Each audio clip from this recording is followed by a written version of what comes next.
چې چا کره لاړ شو خلک را باندې تنګ وي دی بیا سره راغلو نه خپلو کار تللی شو نه پردو کره تللی شو که چې وي نو د ګرمکو نه د بجلۍ د وجې د پکو د وجې داسې دي په داسې کور کې اوسېږي چې یو کوټه کمره راغورځېدلې ده او بل هم راغورځېدو واله د غټ سوری دی پکې بر ګرانو کتونکو سلامونه کوم. علب خان شیرپو ستاسو په خدمت کې حاضر دی. علب خان شیرپو ویلفیر فاونډیشن رجسټر د خپل وس مطابق دغه بې وسه بې کسه بې څوکه خلکو سره امداد کوي. خلک ډېر په امید سره دې ځای ته راځي. دا کومه خوراکي چې راغلې ده دا د پبو سیمې سره تعلق ساتي. نوخار پبې څلورې بچي دي، خاوند یې پوډري دی، نشهیي دی او پوره یو کال نه چې کوم دی دا سروالې بروالې ګرځي.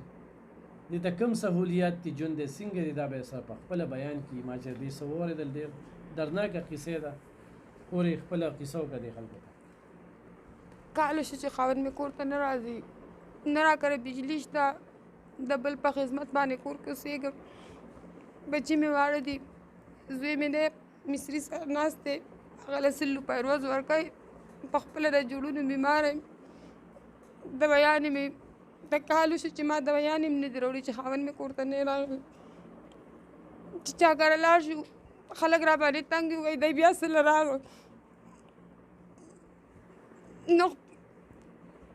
نه خپلو کار تللی شو نه پردو کره تللی شو که چې وي نو د ګرمکو نه د بجلۍ د وجې د پکو د وجې داسې دي په داسې کور کې اوسېږي چې یو کوټه کمره راغورځېدلې ده او بل هم راغورځېدو واله د غټ سوری دی پکې بر چې باران راشي د یو خدای سره مې وي.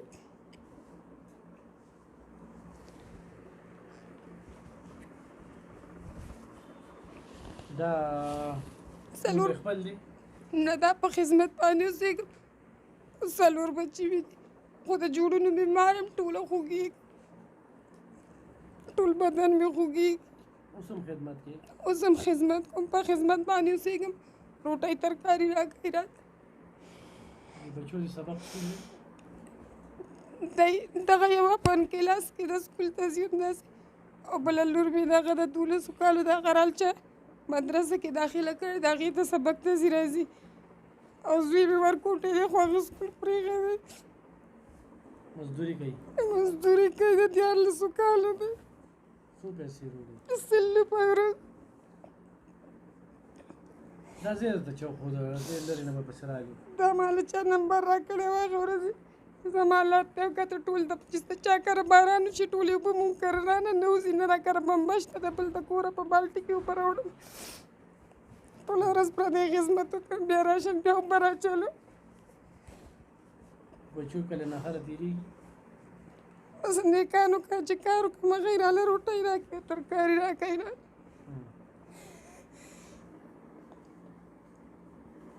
دا یو کال وشو چې دې بچو خپل پلار نه دی لیدلی؟ دی نه راځي کور ته. نو چېرته یي؟ پته نشته. اوس خلک وایي پولیسو نیولی دی، پته راته نشته. نو پسې ګرځو نه راځي.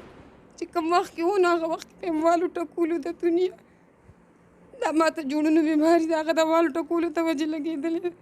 یو نشه کوي هم نه روکې، چرس هم څکي، آیس هم څکي، پوډر هم څکي. دا د څومره وخت نه په نشو راغلی؟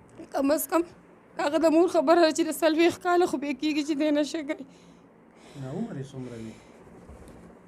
نو بس دغه د عمر به بس همدغه وي، همدغه عمر کې مطابق به وي. تا چې واده کول هغه ټیم کې نشه کوله؟ موږ ته پته نه وه چې دا نشه یې دی. واده پسې بیا 3 کاله پرېښې وه، واده پسې 3 کاله بس بیا شروع کړه.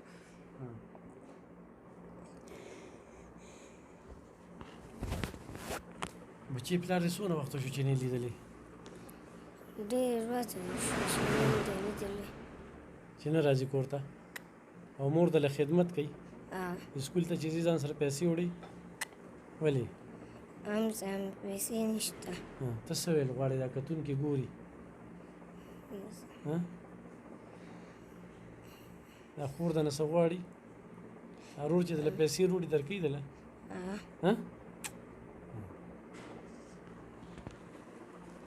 دا زموږ د طرف نه چې کوم دی که نه دا واله دی کې به لوښي هم دي، کپړې هم دي او د ماشومانو لپاره پکې څه چڼې وغیره مي. ګرانو کتونکو په دې به زه نورې څه خبرې وکړم. دغه ده خاوند یې 1 کال شو چې دی لیدلی نه دی، هغه پاره نشه کې دی. د هغه نشي سړی خو الرېډي کور کې وال ټکول کوي، نه هغه وال ټکولو سره دا هم ټوله کنډمه کړې ده، بیماره کړې ده. پردي کور کې اوسېږي، د بچو ژوند دی د کړمو سره مخ دی. 0315 19 64 847 دا د دوی د موبایل نمبر دی. په دې باندې زما اکاونټ نمبر وي، خو یو سړی موږ سره کومک او مرسته کوي او زموږ ته په اکاونټ رالیږي، نو هغه هم دې ته میلاویږي، همدغه شانتې به راځي او په ویډیو به ورکړو. خو ډایرکټ ورسره تاسو مدد کوئ نو بلکل ورسره کولی شئ. زموږ مقصد او مرام د الف خان شیرپا فاونډیشن یو دی چې کوم سړی دې درد ته راشي چې بیا بلې کیمرې ته کینني او یا بل چاته محتاجه نشي.